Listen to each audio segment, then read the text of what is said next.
लक्ष्मण के गोदिया ली है राम तनि मुख बोला भैया। लक्ष्मण के गोदिया ली है राम तनि मुख बोला भैया। मुखवा से बोला भैया, आँखिया तू खोला भैया। मुखवा से बोला भैया, आँखिया तू खोला भैया। एक तो विपतिया भैया, दूसरे आंधियरिया भैया। पहली विपतिया राजा दशरथ के पारी गाए। पहली विपतिया राजा दशरथ के पारी गाए।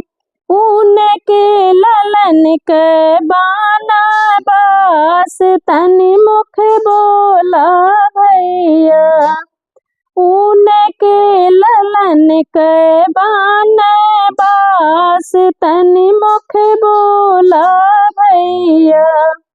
दूसरी विपतिया माता जानकी को पारी गाए।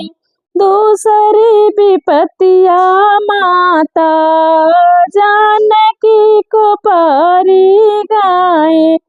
सीता के रावण हारी, सीता के रावण हर लई जाए तनि मुख बोला भैया।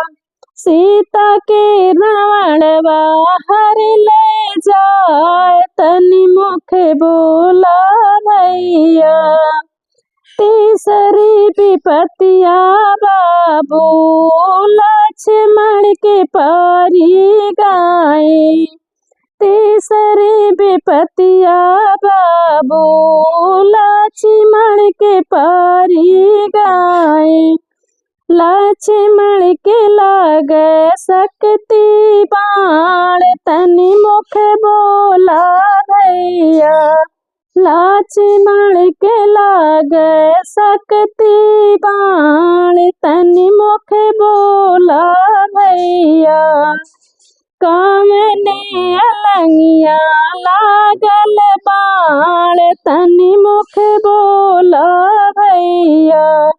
कामने अलंगिया लागल बाण तनि मुख बोला भैया। लक्ष्मण के गोदिया ली है राम तनि मुख बोला भैया। लक्ष्मण के गोदिया ली है